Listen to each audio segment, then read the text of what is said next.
Welcome back, focused learners. We are jumping right into a brand new explainer today, and we're tackling one of the absolute most profound topics in systematic theology, how salvation is actually applied to a believer. We're going to unpack a fascinating, deeply structured lecture by Dr. Robert Peterson. He breaks down the actual mechanics of conversion, taking us from the deeply personal interior changes of the human heart all the way to how those concepts shape massive global movements. It's a really incredible journey, so let's get right into it. So to kick things off, we need a crystal clear baseline. What exactly are we talking about when we use the word conversion? Well, Dr. Peterson gives us a really precise framework right out of the gate. In his systematic theology, conversion isn't just a vague feeling or some single, highly emotional moment. He defines it as theological shorthand. It's an umbrella term that covers two distinct but entirely inseparable biblical doctrines: repentance and faith. You literally can't have one without the other. Okay, let's dive into this. Here is our roadmap for today. We're going to look at the two-sided coin metaphor, break down repentance and faith, contrast the initial versus ongoing dynamics, look at the tension between divine gift and human responsibility, and finally wrap up with the global theological implications. Section 1, the two-sided coin. Dr. Peterson anchors this entire lecture on a highly memorable metaphor. When we talk about repentance, which is turning away from sin, and faith, which is turning toward Christ, it's super tempting to view them as a step-by-step process. First I do step A, and then I do step B. But he explicitly warns against doing that. Viewing them as sequential human steps makes salvation look like a human work, almost like a checklist we have to perform. Instead, he argues they are one simultaneous, unified act. Think of it like physically turning around in a room. By the very nature of turning away from a dark corner, that's the repentance, you are simultaneously turning toward the light, that's the faith. They're literally just two sides of the exact same coin. Section 2, repentance, turning away. Now, if we temporarily isolate the first half of that coin, Scripture gives us vivid examples of what repentance actually looks like in practice. Look at Paul writing to the early believers in 1 Thessalonians. He specifically points out their testimony, highlighting how they actively turned to God from idols to serve the living and true God. Repentance isn't just feeling kind of bad about something. It is an active, definitive turning away from old ways, old dependencies, and old idols. It's an absolute, essential parting of ways with your former life.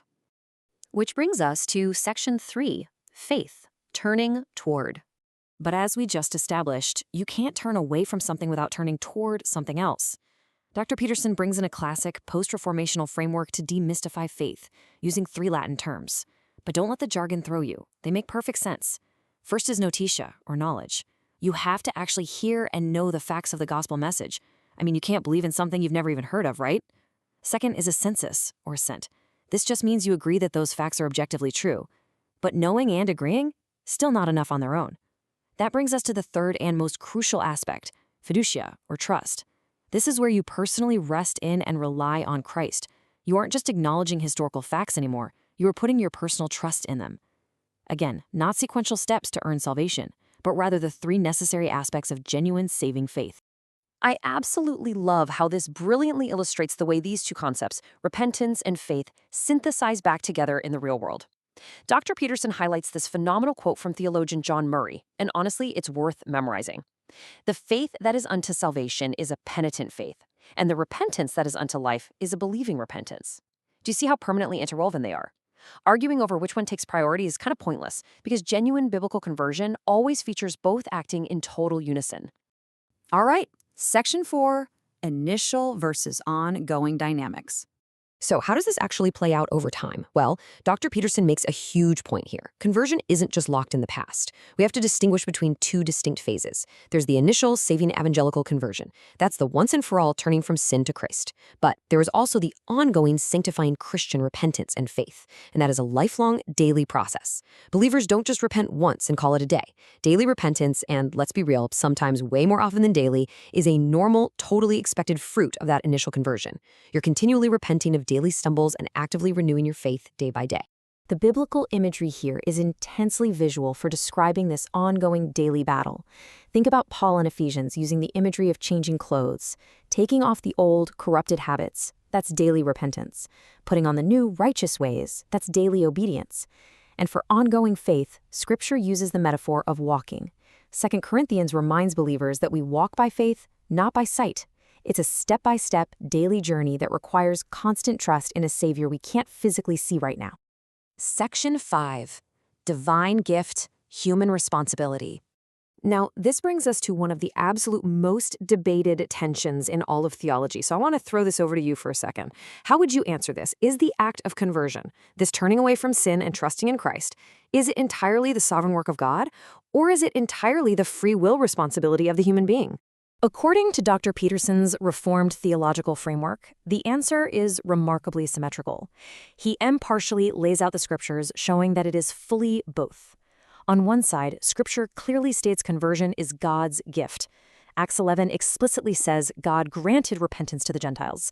In John 6, Jesus says no one can come to him unless the Father draws him. Yet, on the exact same token, humans are held entirely responsible. Jesus passionately commands people in Matthew 4 to repent, and Paul tells the Philippian jailer to believe. Reformed theology embraces both sides of this truth simultaneously. God sovereignly grants the initial gifts of faith and repentance, yet humans are genuinely commanded and expected to actively exercise them. Finally, Section 6, Global Theological Implications. Now, you might be thinking, okay, this is deep theology, but so what? Why does this matter practically? Because how we define faith literally dictates how we view the salvation of the entire world. The lecture carefully maps out 3 primary global viewpoints. First is pluralism, the liberal theological view that all religious roads basically lead to God. Second is inclusivism. This is an evangelical view that agrees Jesus is the only Savior, but argues people can actually be saved by Jesus without ever hearing the specific gospel message, maybe by seeking God through nature. And third is exclusivism. This view dictates that not only is Jesus the only Savior, but hearing and actively believing the specific gospel message is strictly mandatory for salvation. Dr. Peterson firmly advocates for this exclusivist position, pointing back to the fact that biblical faith requires notitia, actual knowledge of the gospel facts. So the crucial takeaway here is that this theological stance isn't just some dry academic debate. It is the direct fuel for global missions.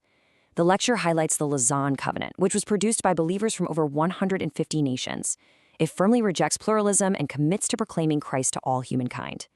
Because Dr. Peterson and Reformed theology firmly believe that hearing the specific message is absolutely required to trigger that gift of faith, it creates a tremendous urgency.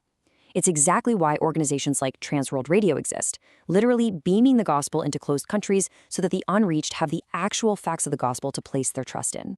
It's really amazing how a granular look at the internal mechanics of a human heart turning to God ripples all the way out to impact massive international missionary efforts.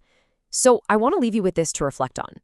How do your own definitions of faith and repentance inherently shape the way you view the rest of the world? Do your theological mechanics drive you to outward action? Thank you so much for joining me on this explainer. Until next time, keep learning, keep seeking, and stay focused.